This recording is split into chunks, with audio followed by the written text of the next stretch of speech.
เอาเว้าก่อนมีแล้วดองเลยมันได้ลูกชายข่อยมันหมุนทั่วม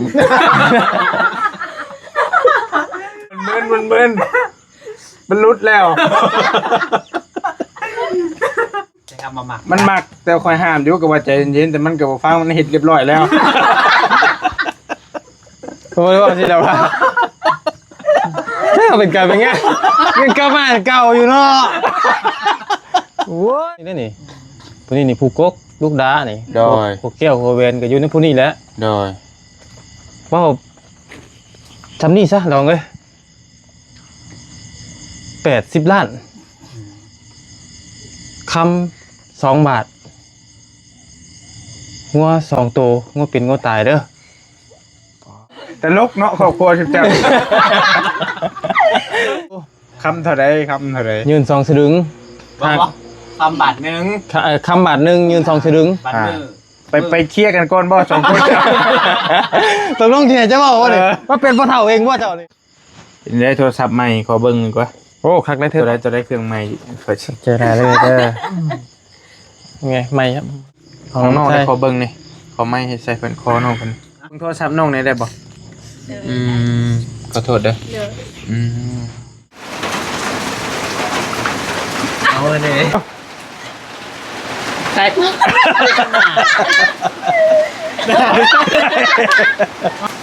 อยากเห็นโทรศัพท์ขอเบิ่งเบิ่งกูคนนะมื้อนี้น่ะเบิ่งฮะขอเบิ่งโทรศัพท์น้องนี่35 บาทอันนี้บ่หน่อยซื้อให้บ่งานบิดขอเบิ่งโทรศัพท์เจ้าแน่เนาะเป็นจังได๋ฮะมับแล้วตายแล้วมับแล้วว้าวไปนี่เลยมื้อนั้นคือเบิ่งอยู่มับเลยมับแล้วโทรศัพท์แดงเจ้าอันใดอายุใช้ตอนนี้เพื่อนปาไปเพื่อนถิ่มไปเพื่อนหมดเลยไปโซ่ถิ่มแล้วเขาถิ่มเลยเด็ดเอาเลยใช้โทรศัพท์น้ำไผ่ชูมือนี่ล่ะบ่มี มีแต่ใส่ตอนแม่โทรมาน้ำเปื่อย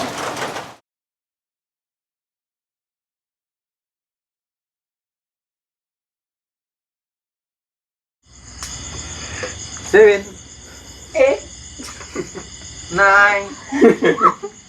10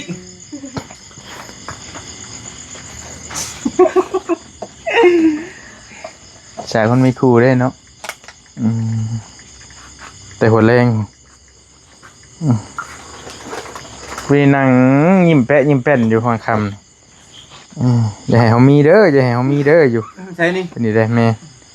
เอ้าใส่แล้วมันนี่ใส่กูดิเคลื่อนได้1 ทีเนาะเดี๋ยวให้ลูกชายจะเอามามึงดูเอามาพี่บอกเอามาทดลองงานมึงดูผ่านอยู่บ่ไก่ตีเชิงมาเพลงได้ติคุณโบเป็นคนปล่อยปล่อยปะจักปี3 ปีได้แนวไผคือบ่ปะได้แนวพอมันนี่แหละแม่นอยู่เบิ่งก็ออกเนาะพอมันก็บ่ได้ปากเลยทำบ่คิดแค่ว่าพอในโลกออนไลน์ซื่อพอใน YouTube ซื่อตัวจริงบ่ได้ปากบ่ค่อยอ่ะ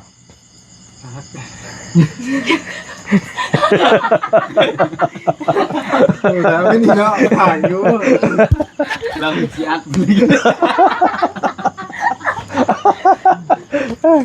สวัสดีเด้อพี่น้องเด้อตอนนี้เฮายังอยู่เพื่อนน้องๆเพิ่นพี่น้องกำลังมานั่งโอนั่งลมกันอยู่เหมือนคล้ายๆสิมาตกลงคดองนะ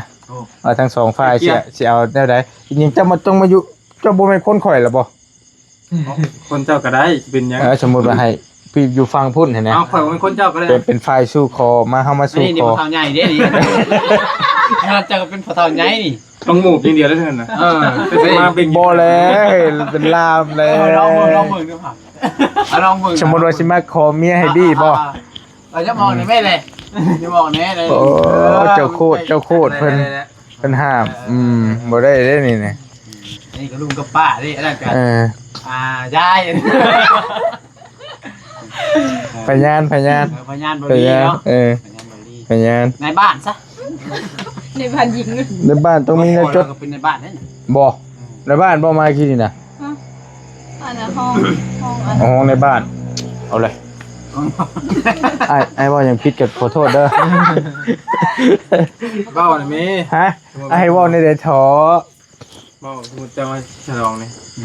มาต่อรองบ่ ไป บ่ได้เตรียมมาฉับ ลองเบิ่งสมมุติบีนี่ครับก่อนเป็นผู้เฒ่า กับเจ้าซ้ำมันจังเว่ากันไงายนี่ แม่นเดี๋ยวกับนี่เฮาก็เป็นนั่นงานที่กัน เป็นลุงมานั่งพัง ดองเลยเนาะ ด้วย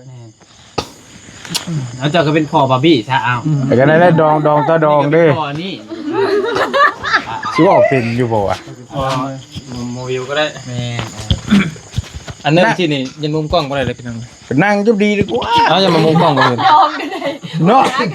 ถ้าดองตกได้ ถึงแล้วนึง เอามันต้องมาดได้เลยน้องทั้งผู้หญิงเนาะจะต้องมอบจะนั่งต้องมอบต่อขา เบิ่งน้องยืมเงินนี่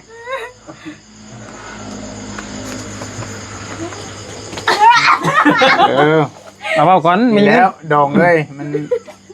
ได้ลูกชายข่อยมันหมุนหัวม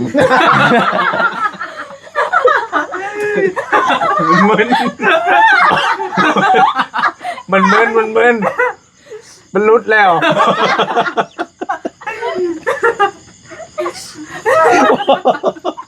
เต้อะ โอ้ยเราคนพาหัวเดี๋ยวน้ำตาแตกแล้วดินะมันคือนี่มันซึ่งได้เลยหมอนี่เว้ย โคตรหัวได้ ขอได้ชู้เลยหัวลายน้ำตาออกก็ได้คนน่ะโอ้ได้เว้ยหมอนี่เว้ย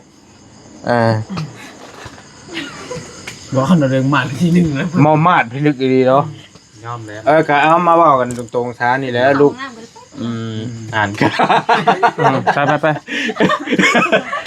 ให้น้องคนลงก่อนบ่ต่อบ่น่ะ ต่อแล้ว ต่ออยู่ เดี๋ยวเขาลอง เอาเป็นทางการซะเด้อ เด้อดองเด้อนี่แหละลูกชายของมันก็ผิดกับแม่นแล้วเฮ็ดได้มันดื้อคือว่าหั่นแหละแล้วมันมาเฮ็ด มันมาเฮ็ดลูกสาวเจ้าแล้ว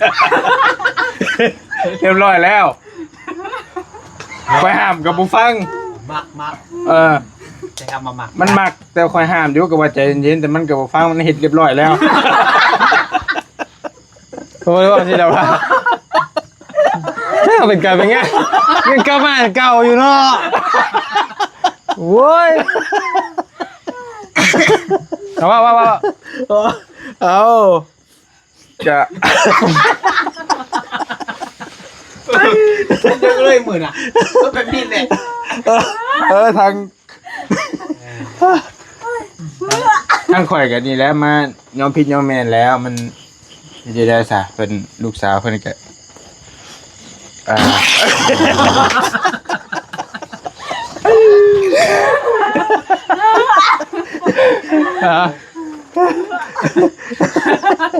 ช่องข่อยปิวได้ยาวเอ็ดคือเท่าไหร่มีทีแล้วอย่างมาแอวทั้งดองนี่แล้วดองจีวานะใดมันนี่แล้วเด็กน้อยเขาหักกันแล้วพิษเขาแม่อะไรเฮ็ดได้ไรเดี๋ยวลูกชายคนละหมุนก่อน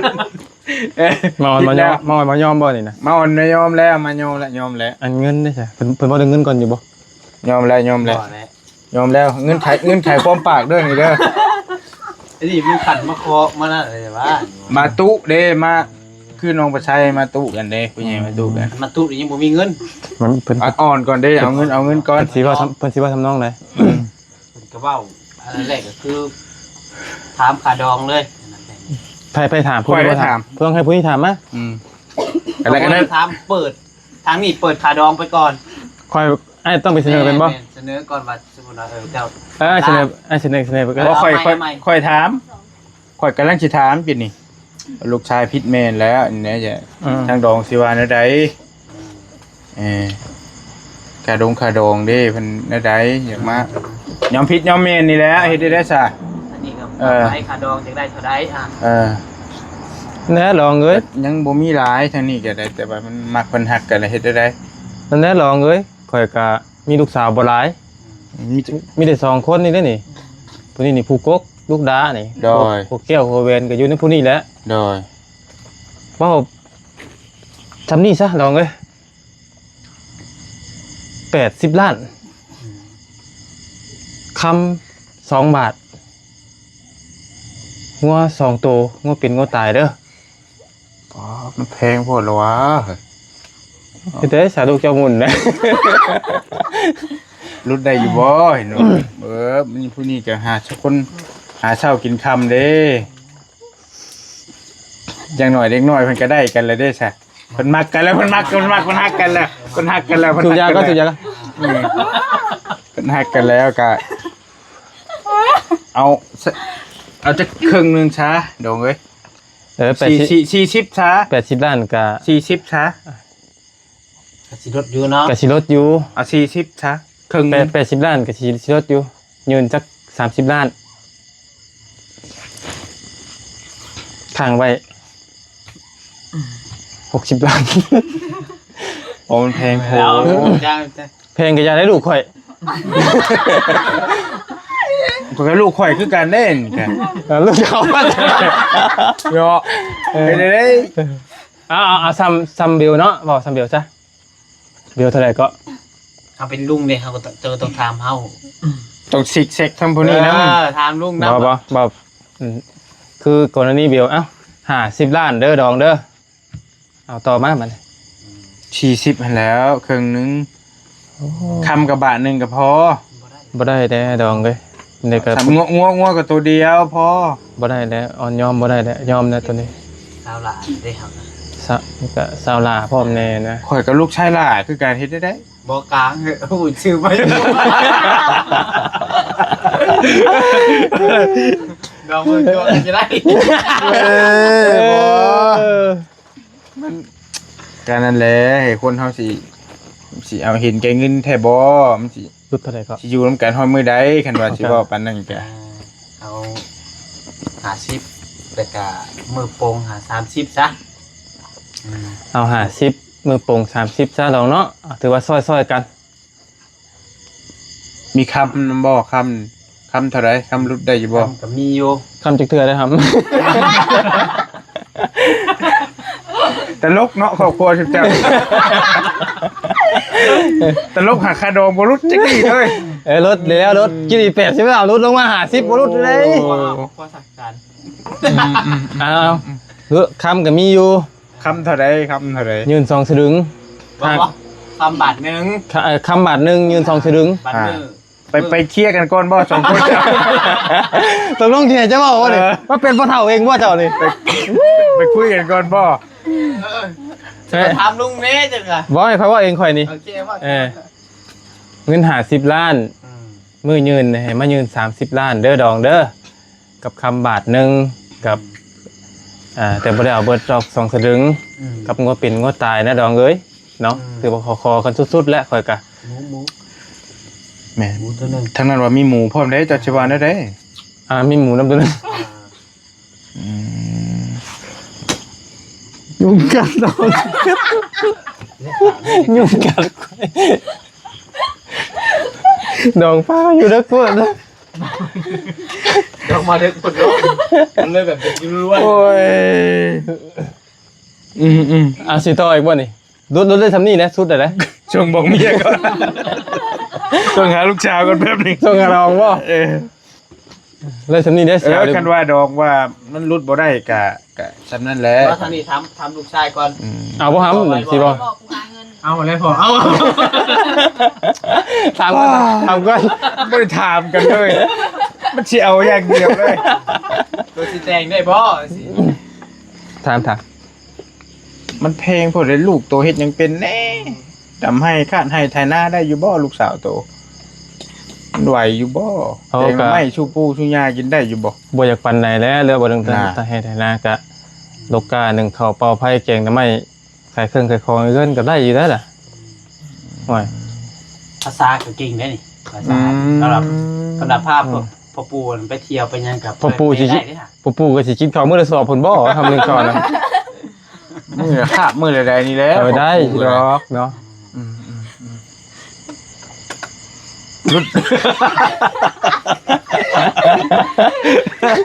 โอ้ย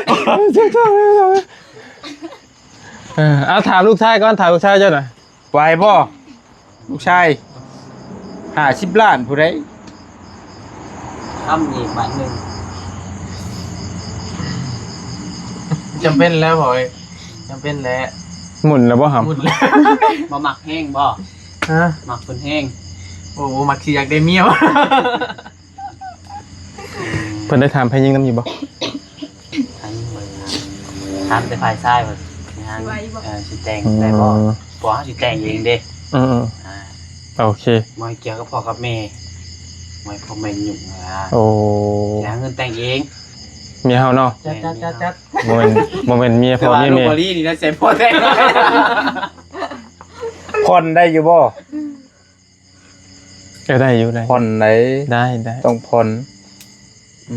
บ่ได้ บ่ได้ได้อยู่บ่เฒ่า เจ้าไปกินยาก่อนบ่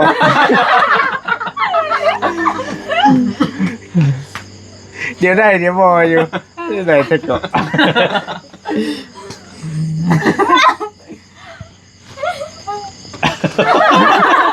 ชุบยาบ่ชุบยา เดี๋ย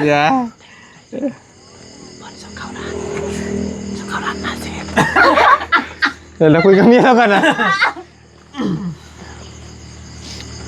เอาได้อยู่เนาะน้องสิมาตกแต่งมือไหน เบิ่งเก็บเงินเก็บทองพุ่นแหละถ้ามันได้พุ่นแหละจักยามใดแล้ว ลูกเจียแต่งเองบ่หรือว่าพ่อสิแต่งให้ อืม ลูกนี่คือซิบมี่แหล้ว มันนี่ก็หมุนหาแต่พ่ออย่างเดียว เงินเดือนได้เท่าไรเงินเดือนนี่ ฮะ เงินเดือนได้เท่าไรไหวอยู่บ่ ติดลบพอ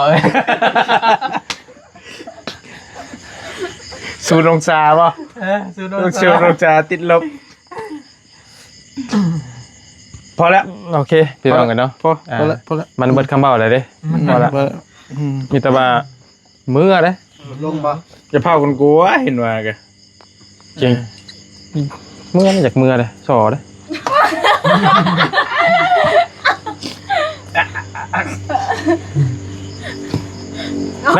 ได้อยู่บ่แต่ว่าคลิปเฮามันสิมีเฮฮาหน่อยนึงพี่น้องกันเนาะ พอเหตุการณ์จริงมันแบบนี้เลย บ้า ยืนหนึ่งอันนี้มาดต้องมาก่อนแหละ ทางฝ่ายยิงเนี่ยต้องมีมาดนิดนึง เราก็แน่นอน บ่ได้น้อยแหละหลายเติม อ๋อจริงๆเนาะ ความในใจมั้ง ก็ไม่ใจยังก็น่าสิ แต่ว่าสำหรับชุ่มค่อยนั่นเพิ่นใส่ลุงเฮิมแต่กระชามเคยเพิ่นใส่เบิดนั่นแหละแต่บอลลี่น่ะส่วนใหญ่จะแค่แห้งเรื่องนี้น่ะอยากปฏิเสธบ่อยากไป คือแบบนี้แหละเฮาแบบทำตัวบ่ถึกน่ะเป็นมันเป็นฝ่ายชายเด้ มาเฮาหลายก็หลายโพดคันว่าเฮาอันบ่เว้าก็มาด เนี่ย มีสองอย่าง ใจป่ะนี่ คนไม่ใจ หน่อยนึง อันนี้ เราฝ่ายชายเด้ อยากให้ไอ้เพิ่นเนาะบ้า บ้าแบบนี้ โอเคให้เพิ่นถามซะเนาะว่าจะถามยังกัน ก็บ่มีหยังหลายแล้วมันนั่งโอ้นั่งล้มกันพี่น้องจักหน่อยก็สิพากันกลับแล้วมากับน้องบี้มากันเลยมาพี่เลยนี่ก็ได้โอ้ยเนาะจะเป็นมาดเป็นได้โทรศัพท์ใหม่ขอเบิ่งดีกว่า โอ้คักได้เถ ตัว อะ ได้เครื่องใหม่เปิด เจอได้เลยเด้อไงไม่ครับ เหลี่ยมหมูหมาบีเนาะ เอาบางคนบ่ได้ฮู้แล้วว่าเป็นมือทอง เอามันก็ยังใหม่ได้เลยติดใหม่บ่เฮ้ยนี่ โอ้ สองเดี๋ยวโทรศัพท์สิได้สองเป็นหน่วยได้เนาะเบิกศูนย์บ่ได้ฮะ ไปติดใหม่แล้วก็ติดฟิล์มอยู่บ่นี่ บอกกันแตกนี่ฮะ ติดอยู่บ่นี่คือบ่ติด มีบ่จ๊ะ มีรอบด้านเลยนี่ฟิล์มนี่ติดแน่นอนเนาะ เรียบร้อยแล้ว กันตก กันแตก ลองได้บ่ บ้า เงือบ้า พอตีมันถูกก็บ่แตก บ่ดื้อ เหลี่ยมมากพี่หน่อยนะกะกิดีกล้องชัดอยู่บ่ โอ้ ถ่ายจะคลิปแล้วนี่ คักถ่ายคลิปเรา เดี๋ยวกินนี่ถ่ายกินนี่บ่อันนี้ โอ้ โอ้พี่น้องเนาะคมไม่ลีนี่ โอ้ยลำให้ลำหน้าบ่ได้เอาอัน นี่ มีตัดดอกเอากล้องเนี้ยตัด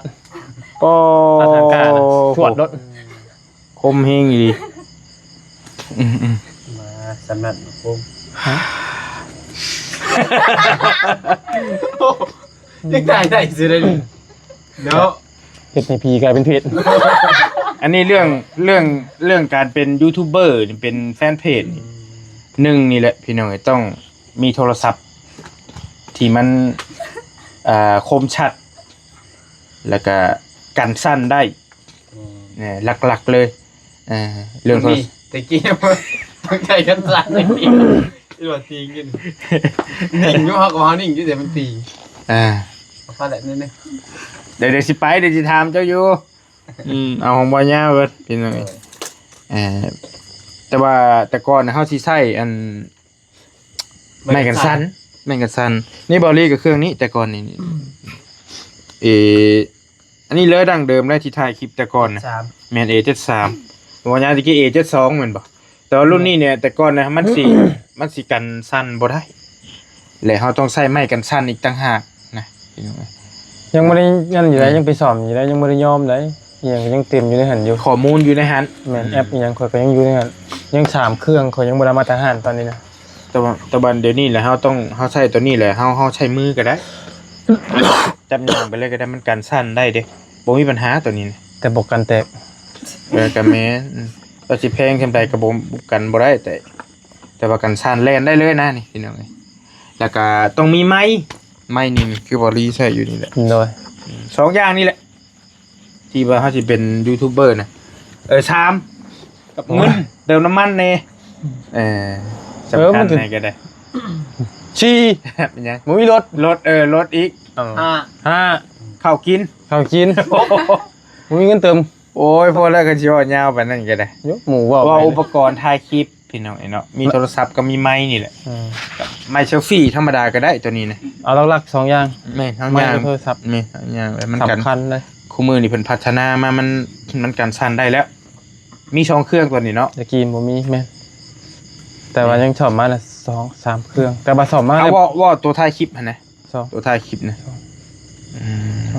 ตอนนั้นน่ะมันก็บ่ทนคือมันแตกเบิดแล้วที่เจ้าเห็นนั่นแหละแค่ข่อยมาเอาข้อมูล เข้าใจทำบ่นับแล้วตัวนั้น สิมาดึงแอปดึงหยังออกซื่อแต่ก็ยาแล้วบ่ใช่ละ ของนอก ใช่ ได้ขอเบิ่งนี่ขอไม้ให้ใส่เพิ่นคอนอกเพิ่นขอไม้น้ำคอเจ้าหน่อยไม้ใส่จะมีจักเครื่องของเจ้ามาขอเบิ่ง กาดลักๆกับ2เลย ที่ถ่ายคลิปน่ะเนาะ แม่นแล้วก็1ซะหน่วยนี้มันก็ถ่ายเวกได้นะ เอ้า แทบบ่ได้ถ่ายเลยแหละ อันลักๆคือหน่วยนั่นหน่วยเดียวซองน้องเบลกัน ตัวนั้นมันเป็นยังไง กล้องมัน1กล้องกะมันบ่อยากแจ้งนะ2คือถ่ายบ่ได้นาทีได้แต่10นาทีฮ้อนตัด อันนี้ตัวนี้25บ่ แม่น โอเคถ่ายได้เครื่องเดียวตอน โดย ใช้เครื่องเดียวอ ตัว ยู่ นี้ก็ได้อยู่ทางจำเป็นดีๆแต่ว่าคะแนนว่าบ่จำเป็นก็ใส่แต่เครื่องนั้นนะประมาณนั้น ช่องผู้นี้ก็เอาอันนี้ถ่ายนํกันผมเชื่อม Gmail นํกัน สลับไปสลับ โด มาย แม่นๆสลับไปสลับมาเพราะว่าผูกพันอันเดียวกัน เกี่ยวมาหาเจ้าของอยู่ เอาบ่ผูกพันนะ เข้าใจ นี่ก็เพิ่นฮะ เข้าใจ ความผูกพันจะบอกกี่ เอิ้นอะไรก็ มันเสื่อม มัน เชื่อมกัน มันเชื่อม Gmail อันเดียวกัน เช่น เส้นเดียวกัน แต่ยาแนวใดก็ยาถ้าช่องผู้นี้ปิวช่องเจ้าก็ไปน้ โดย ำช่องเจ้าปิวช่องผู้นี้ก็ไปน้ำมันอยู่นํกันเด้ แม่น ทำใจไว้แล้วตอนนี้นะ ตั้งใจไว้อยู่ ตกงานตกประจองหน่อย ด้วยตัวการต้องว่าช่องเลยได้น้ำได้ก็ได้น้ำกันเด้ ยังได้ได้น้ำกันยังไปน้ำกัน โดยไปไหนไปกันเราจะไปทิ้งกันเนาะที่รัก จะเป็นหวานเนาะโอ้ยเมื่อยน้ำเด้โอเคก็โอเคเนาะก็เอสหาเนาะงามเนาะ โดยพอได้ ขอเบิ่งโทรศัพท์น้องหน่อยได้บ่ขอโทษเด้อ เดี๋ยว iPhone บ่เห็นนี่ เมนเลย 10ยังอันนี้ 12 Pro Max อ๋อ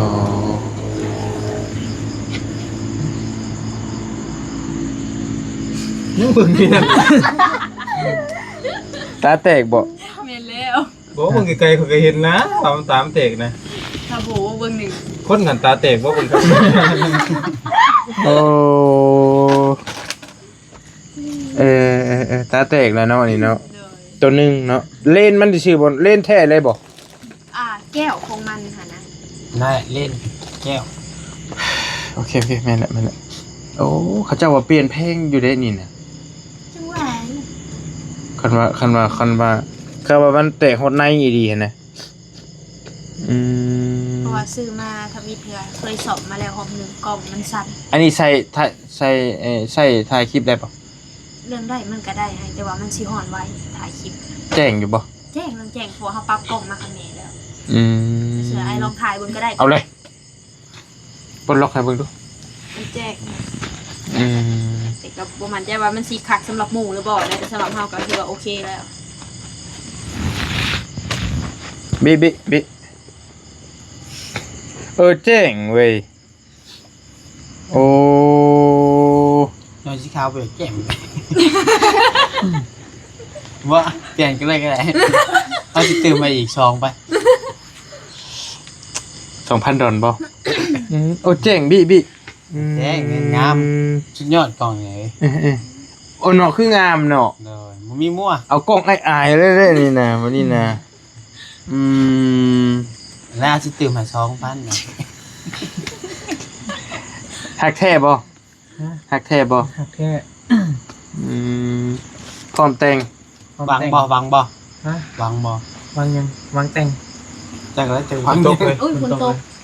เรียบร้อย เรียบร้อยกล่องเจ้าพวกนั้น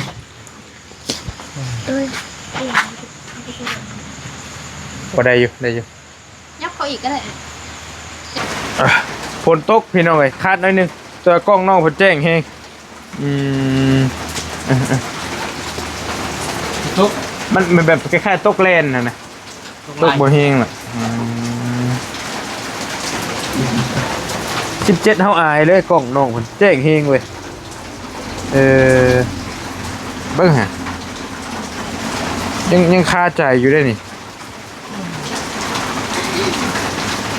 มายอมบอก บ่ยอมบ่ มาแจ้งเอามาให้ลูกใต้ก็ได้หอย โอ้ยของเฮาก็แจ้งคือกันเอ้ย โอ้แล้วก็เจ็ดตัวแจ้ มันจะสุดนี่แหละ แจ้งคือกันนี่ พวกลุงตูแม็ก บ่แจ้งไงบ่ดี ไอ้เฮาเศร้า มันจำนี่นะ เอาเล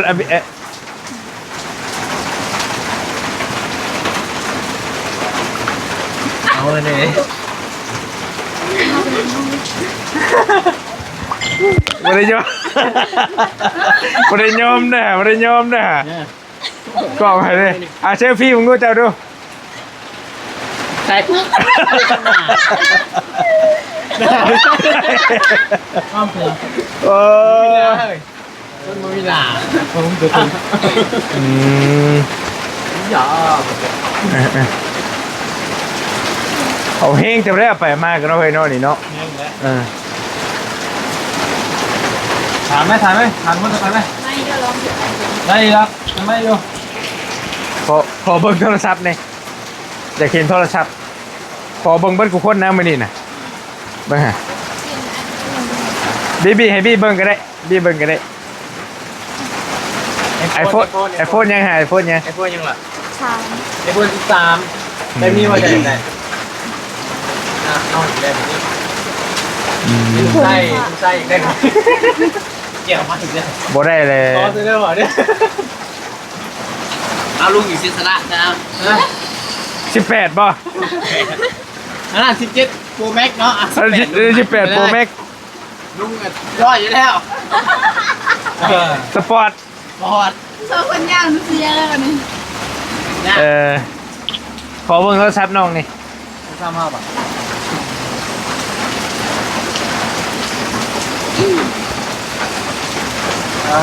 อ่อนไหม ยังติดหนี อันนี้บ่หน่อยซื้อให้บ่ งานบิด ไป เต้าสี่ ตัด4บ่ เลย โอ้ ไม่อยากเลอะๆเนี่ยแล้วอยากตัดแล้วห้อนก็ตัดแล้ว อิจฉาคนใช้ซับซีเด้เนาะ เท่าสี่ยังติดหนีได้เลย ซับซีจิตนี่เบิดอะไรเถอะโอ้ยังอยู่เนาะ อ๋อ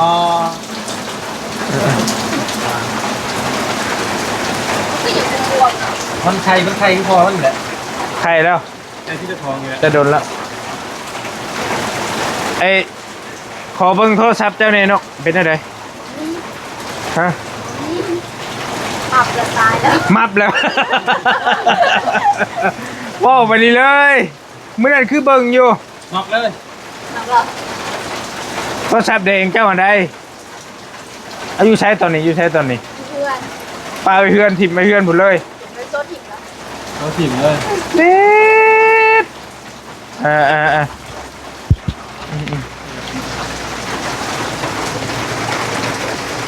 เอาเลยใช้โทรศัพท์น้ำไผ่ชูมือนี่ล่ะ บ่มี ว่าตี เอ้าใส่ก็ใส่นำกันอะไรเลย เออ มีแต่ใส่ตอนแม่โทรมาน้ำเอื่อย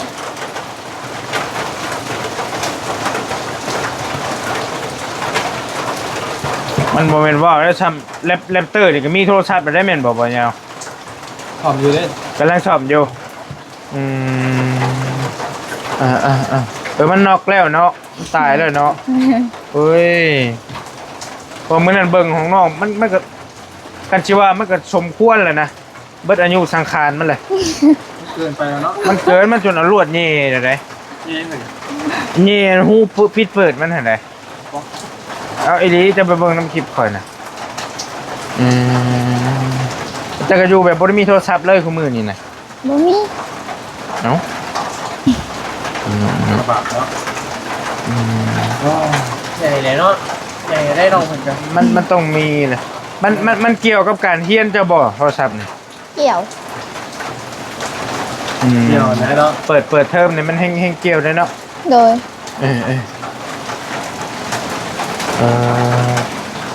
แต่ว่าที่ถึกเลขกับบ่ถึกซ้ำอันนี้กะ แล้วจะชื่อให้หรอ บ่ถึกเลขครับ 2 ล้านมืดเนาะ โอ้ ไอ้ชื่อไอ้โฟนไปเลย17เลย มันถือบุหรี่ไม่ได้หนา ถึกเท่าไหร่เจ้าสิถึกนะ 2 ล้าน 12 ล้านบาทโอ้ยซื้อให้ว่าหาเครื่องบ่เป็นหยัง เปลี่ยนตาให้เอาเด้ โอ้ก็เอาเครื่องใหม่ให้โลดคันปานนั้นเลย เป็นป่ะ เออ เอาคนละเครื่องเลยเอานี่เอานั่นก็ได้ 17เบิดเลย เจ็ดเลย3 แสนเอาได้ละ10,000เนาะ หน่วยละ50,000ได้ครับ ได้เนาะได้โอเค เจ้าก็เอาบ่เอา เอาเซลล์เงินแล้วแล้วบอกคันโลกเป็นเท่าไหร่เขาว่ายังไงมันจะถือ ใจคิดแบบนั้นบ่ใจคิดแบบนั้นบ่ แม่ แม่นบ่ 200,000โอ้ย300,000นึงได้12 ล้านหมดเนาะ 250,000นี่ดิ แล้วดีก็เอาเนี่ยเงิน ข่อยบ่เอากันเรื่องกาแฟข่อยแก้วหนึงก็พอ โอเคกาแฟนึงก็ได้ โอเค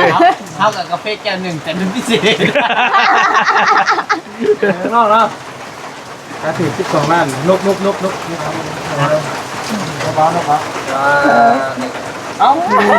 เอาดิคลิปกับทายไว้รอบหนึ่งประกาศเด้อ ไผสิบ่ซื้อให้เท่า เพราะทันมาถึงนี่ค่ะว่าของเมียเนี่ยของข่อยชื่อเขาไปทึกของข่อยชื่ออะไรข่อยในชื่อเองมึงเลย ให้ได้เลย หายเลย พอสิหมดเมียไปจักเลย โอ้ยังหลายล้านอยู่ โอ้ยเห็นว่าสาระล้านบาทนะแจกทีมงานแจกพี่น้องแม่นล้านบาทนะชิไปแจกพี่น้องทีมงาน โอเคซื้อข้าวให้ค่อยหาสอบเด้อ โอเค ฮะ เอาหาก่อนของความพิเศษให้เลย ข้าวสารว่าแจกคนได้ โอเคนั่นแล้วข้างในถึกเลขเนี่ยหลายๆในที่มาซื้อให้เด้อหลายๆเด้อโทรศัพท์กัน โตกันยังยาก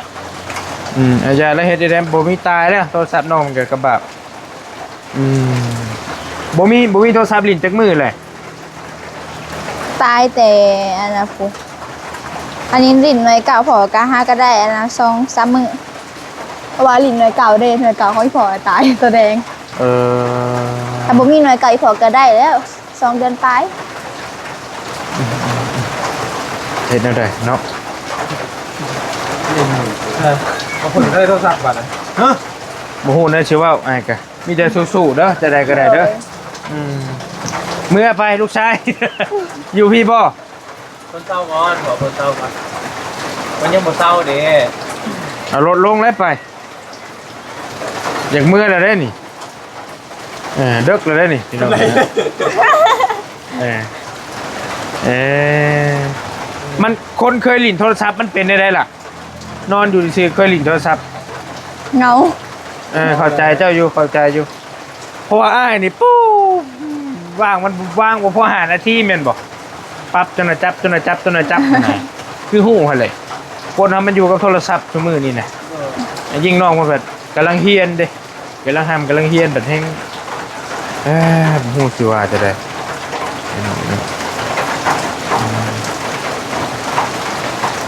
ถามมา4-5คนก็มีบัดนะพอใช้บัดอยู่ลาวแบบตบท้ายบ่มีเลยบ่เหลือแล้วตะกี้ยังมาเหลือเครื่องเก่า